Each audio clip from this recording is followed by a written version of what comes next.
Normal video நினச்சி இந்த வீடியோவை ஸ்க்ரோல் பண்ணிடாதீங்க. கடந்த கொஞ்ச நாளாக நம்மளோட கவனத்துக்கும் பார்வைக்கும் அதிகமாக வந்துட்டு போகிற முகம் ஜயான்.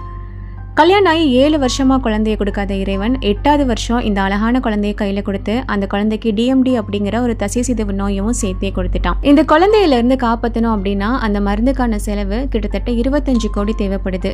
ஆனால் இப்போதைக்கு வெறும் 1.5 கோடி மட்டுமே சேர்ந்துருக்கு. ஃபர்ஸ்ட் டைமாக என்னோட சேனலில் இந்த குழந்தைக்காக உதவி கேட்டு இந்த வீடியோ நான் போட்டிருக்கேன்.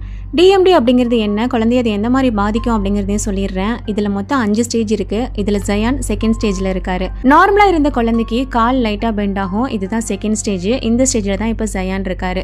3வது ஸ்டேஜில் ஸ்டிக் வச்சு நடக்கிற மாதிரியும், அடுத்தடுத்து பாதிப்பு அதிகமாகி 4வது ஸ்டேஜில் வீல் சேரில் போகிற மாதிரியும் ஆகும். 5வது ஸ்டேஜில் அந்த வீல் சேரையே ஆள் வச்சு தள்ளுற மாதிரியான ஒரு சூழ்நிலை வரும். அதுக்கு அடுத்த ஸ்டேஜாக உடம்புல உள்ள எலும்புகள் எல்லாமே வளைஞ்சி பாதிப்பு ரொம்பவே அதிகமாயிரும். இதில் இன்னொரு விஷயம் என்னது அப்படின்னா, நம்ம ஜயானுக்கு இதோட சிம்டம்ஸ் ரொம்பவே ஸ்பீடாக ஸ்ப்ரெட் ஆகிட்டு இருக்கு அப்படிங்கிற மாதிரியும் டாக்டர் சொல்லியிருக்காங்க. எவ்வளோக்கு எவ்வளோ நம்மளால இந்த குழந்தைய சீக்கிரம் பாதுகாக்க முடியுமோ அவ்வளோக்கு எவ்வளோ சீக்கிரம் பாதுகாக்கணும். நீங்கள் நினைக்கலாம் நம்ம கொடுக்குற 100, 500, 1000 அதனால இந்த குழந்தை எப்படி பாதுகாக்க முடியும், 25 கோடி எப்படி சேரும் அப்படின்னு சொல்லிட்டு.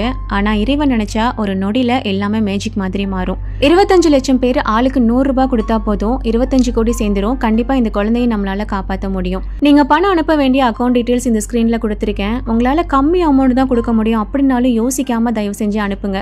ஒருவேளை நீங்கள் பணம் அனுப்பும் போது சர்வர் ப்ராப்ளமாக இருந்தது அப்படின்னா அதை கடந்து மறந்து போயிடாம ஒரு 10 நிமிஷம் கழிச்சு திரும்பவும் ட்ரை பண்ணி ஒரு சின்ன தொகையவாது இந்த குழந்தைக்காக அனுப்புங்க. இது இந்த குழந்தைக்கு நம்ம பண்ற உதவின்னு மட்டும் நினைக்காம இறைவன் நமக்கு கொடுத்திருக்கிற ஒரு வாய்ப்பா நினைச்சு பண்ணுங்க. அதை விட அதிகமா இந்த குழந்தைக்காக நிறைய பிரேயர்ஸ் கொடுங்க. விதியையே மாற்றக்கூடிய சக்தி பிரேயர்ஸ்க்கு உண்டு.